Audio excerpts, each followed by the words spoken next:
నమస్తే. భారత సంస్కృతికి స్వాగతం. పార్లమెంట్ ఎన్నికల నోటిఫికేషన్ ఇంకా రానే లేదు. కానీ నేడు తెలంగాణలోని అన్ని పార్లమెంటు స్థానాలలో చూస్తే సందడి నెలకొంది. ఒకవైపు మళ్ళీ భారతీయ జనతా పార్టీ పైన ఎలాంటి అసత్య వాదనలు చేయాలి అని, ఎలాంటి వాదనలు చేస్తే ప్రజలు నమ్ముతారు అని, ఏం చేస్తే లోక్సభ ఎలక్షన్లో బీజేపీపై బిల్ అయి ఉన్న పాజిటివ్ హవా కాంగ్రెస్ వైపుకు ఎలా మల్లుతుంది అని కొన్ని మీడియా ఛానళ్లు, కొన్ని సోషల్ మీడియా ఛానళ్లు వారి అసత్యవాద అస్త్రాలకు పదులు పెట్టుకుంటున్నారు.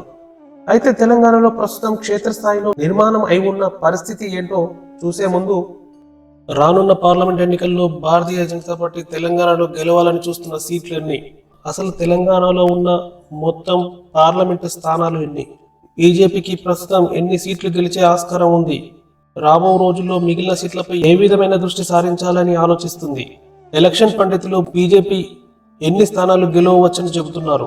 ఇలా దీనిపై ఇప్పుడు పెద్ద ఎత్తున చర్చ జరుగుతుంది. ఓవైపు రాష్ట్రంలో అనుకూల మీడియా, సోషల్ మీడియా ద్వారా బీజేపీపై లేని వాదనలు బిల్డప్ చేసి ఎలాగోలా రాష్ట్రంలో పాగా వేసింది కాంగ్రెస్ పార్టీ.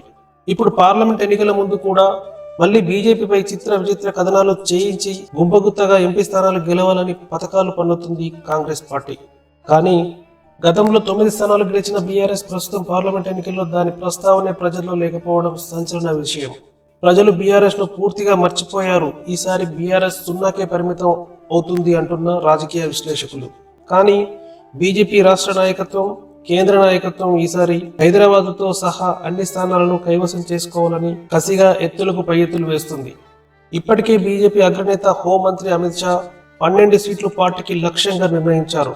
కానీ అయోధ్య రామ మందిరం ప్రాణ ప్రతిష్ఠ తర్వాత తాము తెలంగాణలో 17కు 17 క్లీన్ స్వీప్ చేస్తామని పార్టీ నేతలు ధీమా వ్యక్తం చేస్తున్నారు. కాబట్టి ఇంతకు ముందు కన్నా ఇప్పుడు చాలా ఉత్కంఠ నెలకొంది బీజేపీ ఎన్ని స్థానాలు గెలవబోతుంది అని.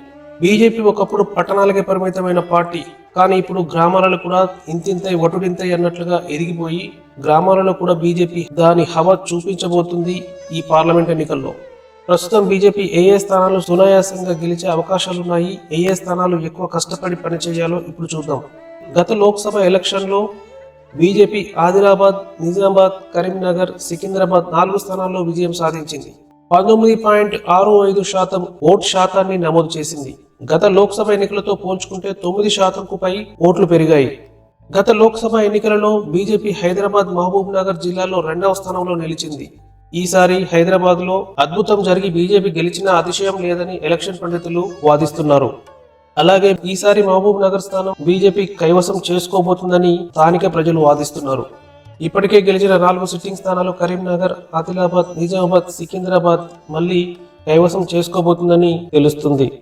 ఈసారి హైదరాబాద్ కి చెందిన మల్కాజ్గిరి సీట్ కూడా బీజేపీ ఖచ్చితంగా గెలవబోతుంది అని ప్రస్తుత పరిస్థితులు తెలియజేస్తున్నాయి. గతంలో ఈ సీట్లో రేవంత్ రెడ్డి ప్రాతినిధ్యం వహించారు. దేశంలోనే అత్యధిక సంఖ్యలో ఓటర్లను కలిగి ఉన్నది ఈ నియోజకవర్గం. సుమారుగా 35 లక్షల మంది ఓటర్లున్న ఈ నియోజకవర్గంలో కాంగ్రెస్, బీఆర్ఎస్ గెలవాలని చూస్తున్నా కానీ పై చేయి మాత్రం బీజేపీదే ఉండబోతుందని ఎలక్షన్ పండితులు వాదిస్తున్నారు. అయినా కానీ త్రిముఖ పోరు ఉండనున్న కారణంగా బీజేపీ శ్రేణులు ఎక్కువ కష్టపడాలని బీజేపీ రాష్ట్ర వర్గాలు సూచిస్తున్నారు. ప్రస్తుతం మల్కాజ్గిరి నుండి ఈటెల రాజేందర్ పోటీ చేయడం ఖాయమని ప్రచారం జోరుగా జరుగుతుంది. అలాగే బీజేపీకి విజయావకాశాలు అధికంగా ఉన్న మరో స్థానం చేవెళ్ల. గతంలో చేవెళ్లలో కాంగ్రెస్ పార్టీ నుండి పోటీ చేసిన కొండా విశ్వేశ్వరరెడ్డి స్వల్ప ఓట్లతో ఓడారు. కానీ ఈసారి కొండా విశ్వేశ్వరరెడ్డిదే ఇక్కడ గెలుపని నియోజకవర్గ ప్రజలు వాదిస్తున్నారు. మోడీ ప్రభావం తన గెలుపులో సహకరిస్తుందని కొండా విశ్వేశ్వరరెడ్డి విశ్వసిస్తున్నారు. తర్వాత బీజేపీకి విజయావకాశాలున్న మరో స్థానం మహబూబ్ నగర్. గత ఎన్నికల్లో ఇక్కడ డీకేఆర్ అన్న బీఆర్ఎస్ అభ్యర్థిపై భారీ యుద్ధమే చేసి అప్పుడు స్వల్ప ఓట్లతో ఓడారు. కానీ ఇప్పుడు మాత్రం డీకేఆర్ అన్న గెలుపును ఎవరు ఆపలేరని స్థానిక ప్రజలు వాదిస్తున్నారు. గతంలో జితేందర్ రెడ్డి కూడా మహబూబ్ నగర్ ఎంపీగా విజయం సాధించారు. ఈసారి బీజేపీ ఇక్కడ కాషాయ జెండా ఎగరవేయడం ఖాయమని వారు చెబుతున్నారు. తర్వాత బీజేపీకి అనుకూలంగా ఉన్న మరో 2 సీట్లు మెదక్, జహీరాబాద్ పార్లమెంట్ స్థానాలు. మెదక్, జహీరాబాద్ పార్లమెంట్ స్థానాలు కూడా బీజేపీకి సొంతం అవబోతున్నాయని ఎలక్షన్ పండితులు వాదిస్తున్నారు. గతంలో మెదక్లో కేసీఆర్ ప్రాతినిధ్యం వహించారు. ఇక్కడ విజయం సాధించాలని బీజేపీ చాలా ఏళ్ల నుండి ప్రయత్నం చేస్తుంది. ఇప్పుడున్న బీజేపీ హవా ద్వారా మెదక్ను కైవసం చేసుకోవాలని పార్టీ పథకం రచిస్తుంది. దుబ్బాక మాజీ ఎమ్మెల్యే రఘునందన్ రావు ఈసారి మెదక్ నుండి ప్రాతినిధ్యం వహిస్తున్నారు. తొలిసారి మెదక్లో కాషాయ జెండా ఎగరవేసే ప్రయత్నం వారు చాలా పట్టుదలతో చేస్తున్నారు.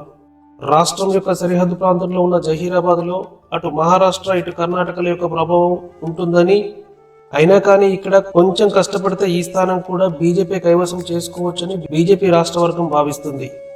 మహారాష్ట్ర కర్ణాటకలో ఉన్న బీజేపీ అనుకూలతలు జహీరాబాద్లో కూడా పనిచేసి కాషాయ జెండా ఎగురవేయడానికి దోహదపడతాయని పార్టీ వర్గాలు ఆశిస్తున్నాయి. ఇప్పటికే గెలిచిన 4 సిట్టింగ్ స్థానాలైన కరీంనగర్, నిజామాబాద్, సికింద్రాబాద్, ఆదిలాబాద్లను అనూహ్యంగా సొంతం చేసుకుంది. ఈసారి బీజేపీకి దేశవ్యాప్తంగా పెరిగిన ఆదరణ, అయోధ్య రామ మందిర నిర్మాణం, మోదీపై అభిమానం బలపడటంతో తెలంగాణలో 10 స్థానాలలో విజయం సునాయాసమని బీజేపీ రాష్ట్ర వర్గం భావిస్తుంది. గతంలో గెలిచిన 4 స్థానాలు నిజామాబాద్, కరీంనగర్, ఆదిలాబాద్, సికింద్రాబాద్లతో పాటు మెదక్, జహీరాబాద్, చేవెళ్ల, మల్కాజ్గిరి, మహబూబ్ నగర్లతో పాటు వరంగల్లో కూడా ఈసారి జెండా పాతి తెలంగాణలో బీజేపీ తిరుగులేని జయకేతనం ఎగరవేసే ప్రయత్నాలు ముమ్మరంగా చేస్తుంది అని రాజకీయ విశ్లేషకులు వాదిస్తున్నారు. ఎస్టీ నియోజకవర్గమైన వరంగల్లో గత అసెంబ్లీ ఎన్నికల్లో కీలక స్థానాలలో బీజేపీకి భారీగా ఓట్లు వచ్చాయి. ఈసారి సైతం ఆ ఓట్ల శాతంతో పాటు మరికొంత పెంచుకుంటే వరంగల్ బీజేపీదే అని ఎలక్షన్ పండితులు వాదిస్తున్నారు. ప్రస్తుతం బీజేపీకి అసెంబ్లీ ఎన్నిక కొంత నిరుత్సాహపరిచినా కానీ పార్లమెంట్ ఎలక్షన్లో ప్రభంజనం సృష్టించబోతుందని రాజకీయ విశ్లేషకులు వాదిస్తున్నారు.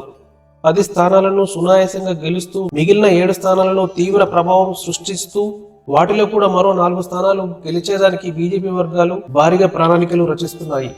హైదరాబాద్ స్థానంలో ఎమ్మెల్యే రాజా సింగ్ బీజేపీని గెలిపించే ప్రయత్నాలు విస్తృతంగా చేస్తున్నారు అని వినిపిస్తున్న కథనం. మరి రానున్న రోజుల్లో ఏం జరగబోతుందో మనమందరం వేచి చూద్దాం. ఈ వీడియోపై మీ అభిప్రాయాలు, సూచనలు మీ కామెంట్లలో తెలియజేయగలరని విజ్ఞప్తిస్తున్నాను.